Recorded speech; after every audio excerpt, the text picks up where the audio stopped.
السلام علیکم، کیسی ہے میری یوٹیوب فیملی؟ امید کرتی ہوں خیریت سے ہوں گی۔ اللہ پاک جو لوگ پریشان ہیں، مشکلات میں ہیں، ان سب کی پریشانیوں اور مشکلات کو دور فرما، سب کو اپنے حفظ و امان میں رکھ اور سب پر اپنا خاص رحم و کرم کر، اللہم آمین۔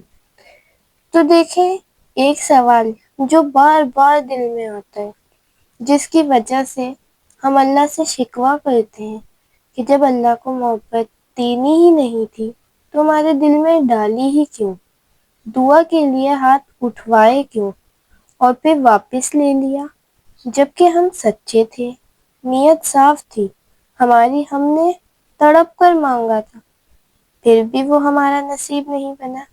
اللہ آخر ایسا کیوں کرتا ہے؟ تو اس کا آسان جواب ہے آزمائش۔ یہ میں خود سے نہیں کہہ رہی، قرآن میں اللہ خود فرما رہا ہے سورۃ الفرقان میں، اور ہم نے تم لوگوں کو ایک دوسرے کی آزمائش کا ذریعہ بنایا ہے، بتاؤ کیا صبر کرو گے؟ بہت سارے نیک لوگ، اللہ سے ڈرنے والے لوگ دھوکہ کھانے کے بعد پریشان ہوتے ہیں کہ جب ہم صحیح اور سچے تھے تو ہمارے حصے میں دھوکہ کیوں آیا۔ تو یاد رکھیں، دنیا جنت نہیں ہے، یہاں پر لوگوں کو درد اور امتحان سے گزارا جاتا ہے، گناہ گاروں کو بھی گزرنا پڑتا ہے، لیکن جو لوگ اللہ کو نہیں بھولتے اور اس کو تھامے رکھتے ہیں تو وہ ناکامی اور درد ملنے کے بعد بھی اللہ ان کے درجے بھی بلند فرما دیتا ہے اور انجام بھی اچھا ہوگا۔ لیکن اللہ کے نافرمان تھوڑے وقت کے لیے خوش تو ہوں گے، لیکن ان کی پکڑ بہت سخت ہے۔ میں آپ لوگوں کو حضرت محمد صلی اللہ علیہ وسلم کے طائف کا واقعہ بتاؤں۔ اللہ کے حکم سے وہ بہت نیک کام سے وہاں جاتے ہیں، لیکن ہوا کیا؟ بدلے میں پتھر برسے، لیکن انہوں نے پھر بھی اف نہیں کی، جبکہ جبرائیل علیہ السلام نے کہا آپ حکم کریں، میں 2 پہاڑوں کو ملا دوں، یہ بستی تباہ ہو جائے گی۔ تو انہوں نے نہ صرف منع کیا بلکہ بدلے میں ان کے لیے دعا کی۔ تو سوچیں، اگر اس وقت وہ بستی تباہ ہو جاتی تو جیسے آج ان مقامات پر جانے کے لیے منع کرتے ہیں جہاں اللہ کا عذاب آیا تھا، وہ بھی ان میں شامل ہوتا۔ تو اب یہاں دیکھیں، حضرت محمد صلی اللہ علیہ وسلم نے تو کوئی شکوہ نہیں کیا کہ میں تو صحیح تھا، سچا تھا، پھر کیوں میرے ساتھ ایسا ہوا۔ حتیٰ کہ کربلا والوں کو دیکھیں، حق پر ہونے کے باوجود آہ نہیں کی کہ ہمارے ساتھ ایسا کیوں ہوا، کیونکہ یہ سب اللہ کے نظام ہے، اللہ کے نظام کو یہ لوگ جانتے ہیں، آزمائش کے مطابق سے آگاہ ہیں۔ تو آپ لوگوں کو ایسا کیوں لگتا ہے کہ سیدھے راستے پر چلیں گے تو کوئی دھوکہ نہیں ملے گا، آزمائش نہیں آئیں گی، یا آپ کسی بھی مشکل سے نہیں گزریں گے؟ اس لیے اللہ پر شک کرنے سے پہلے اس کے دنیا بنانے کے مقصد کو سمجھیے۔ یہاں میں آپ لوگوں کو ایک اور آیت شیئر کروں گی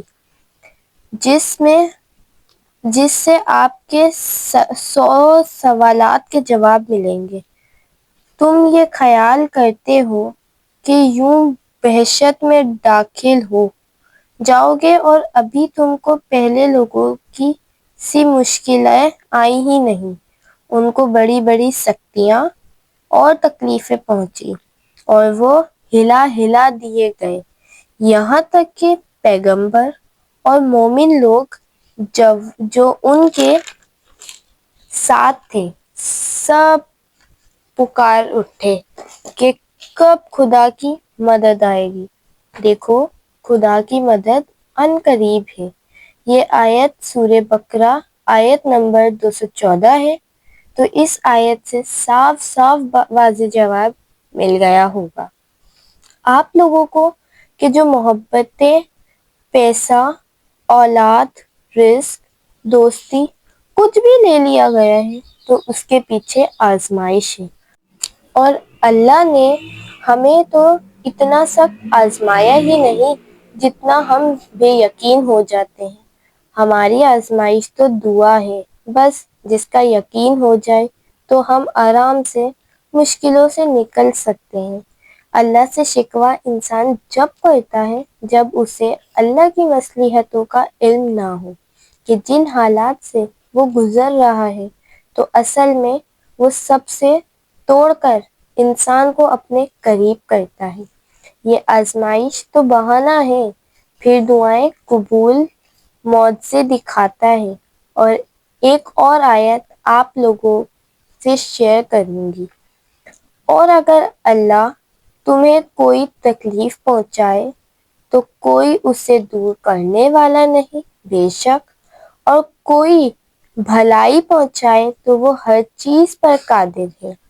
تو بس بات تو یہی ختم ہو جاتی ہے کہ اچھا یا برا کوئی بھی وقت اللہ کے حکم کے بغیر نہیں، تو جب اس کی دسترس میں ہے تو کیوں نہ ہم سجدہ ریز ہو جائیں، تو اسے منائیں، وہ ضرور دے گا۔ لوگوں کے پیچھے بھاگنا چھوڑ دیں، لوگوں کے پیچھے بھاگنے سے انسان ٹوٹ جاتا ہے۔ اللہ ہمیں ان حالات سے گزار کر معجزے دکھا رہا ہوتا ہے۔ دیکھیں، ہمیں آزمائش سے گزرنا ہوتا ہے۔ دیکھیں، جیسے ہم اسکول میں کامیاب ہونے کے لیے ٹیسٹ پاس کرتے ہیں، پھر ہی ہم کامیاب ہوتے ہیں نا، بالکل ویسے ہی آپ لوگ اللہ کے ٹیسٹ میں صبر کریں، دعائیں کریں، حوصلہ کریں گے تو ہی معجزے ہوں گے۔ جو لوگ دعا کرنا چھوڑ دیتے ہیں نا، ان کے لیے معجزے نہیں ہوتے۔ دیکھیں، ہمیں زندگی میں جو کچھ مل رہا ہے اللہ کے حکم سے مل رہا ہے، اور جو دعا نہ چاہتے ہوئے بھی لب سے نکل رہی ہوتی ہے تو اللہ کی اس میں رضامندی ہوتی ہے۔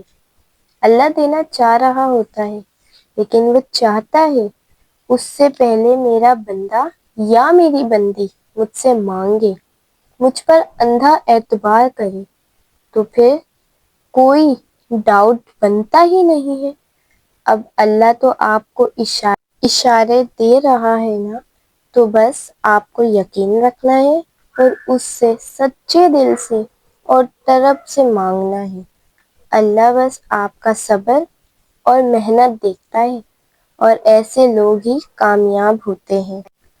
اب میں اپنی ویڈیو کو اینڈ کرتی ہوں۔ کوئی بھی جو لوگ مجھ سے اپنے بارے میں کچھ بھی شیئر کرنا چاہتے ہیں، اپنی اسٹوری شیئر کرنا چاہتے ہیں، وہ مجھ سے انسٹا پر کانٹیکٹ کر سکتے ہیں۔ امید کرتی ہوں آج کی ویڈیو نے آپ کی کوئی ہیلپ کی ہوگی، آپ کو اس ویڈیو سے ہمت ملی ہوگی۔ اپنا بہت سارا خیال رکھیے گا، مجھے اپنی دعاؤں میں یاد رکھیے گا۔ اللہ حافظ۔